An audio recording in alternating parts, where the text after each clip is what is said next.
टक्के मराठ्यांना दिलं ते आरक्षण सुप्रीम कोर्टात सुद्धा टिकणार आहे ही छातीत ठोकपणे आपण सांगितलं पाहिजे। आणि गावागावात आमचा विरोध लोक करू आले त्यांना सुद्धा तसं उत्तर देण्याचं काम आपण लोकांनी केलं पाहिजे।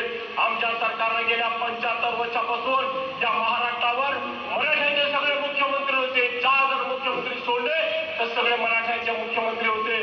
शरद पवार साहेबांनी क्लिप तुम्हाला टाकलेले, शरद पवारांनी सांगितलं होतं की मराठ्यांना आरक्षणाची काय आवश्यकता आहे। सुप्रिया सुळे गेल्या वर्षी म्हणाल्या होत्या ठाकरे साहेबांचं सरकार होतं त्या काळात की मराठा आरक्षणापेक्षा दुसरा विषय महत्वाचा नाही का, म्हणून त्यांना जशात तसं उत्तर द्या। लगेच केवळ त्याला आहे त्याच्या पाठीमागे राहून ठाकरे आणि पवार हे दोघे लोकांना भडकवण्याचं काम करू लागले। आमचे सर्वोच्च नेते महाराष्ट्राचे देवेंद्रजी फडणवीस साहेब यांना आरोग्य भाषेत बोलण्याचा प्रयत्न हा धरांगे करू लागलाय, त्याला सुद्धा आपण त्याचा तसं उत्तर देण्याचं काम आमच्या ट्विटरच्या माध्यमातून आमच्या फेसबुकच्या माध्यमातून आपण केलं पाहिजे। आणि गावागावात जे लोक आम्हाला विरोध करू लागले त्यांना सुद्धा तो उत्तर देण्याचं काम आपण केलं पाहिजे। पूर्ण 10 आमचा कार्यकर्ता उत्तर राबायला अशी विनंती आपल्याला करतो।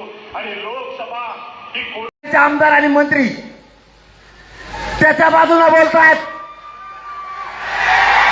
मारला आमच्या आई बहिणीला।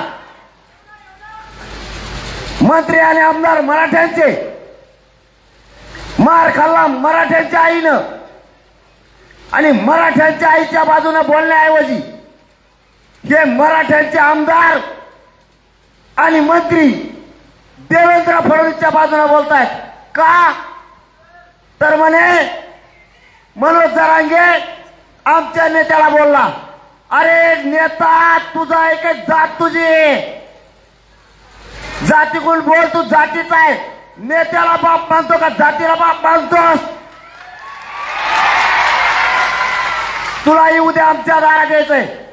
तुम्हाला सांगतो आपल्या लेकराचं वाटोळं करणारे हे काही आमदारांना मंत्र्याला इथून पुढे सोडायचं नाही।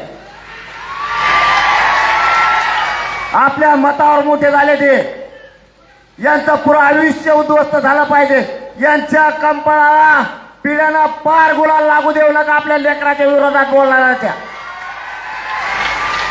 आपले लेकर डोळ्यासमोर ठेवा। आता आपले लेकर आपल्याला मोठे करावे लागणार आहेत।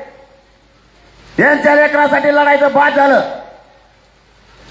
आपले लेकर उस तोडायला जायची वेळ आली, आपले लेकर फाशी घ्यायला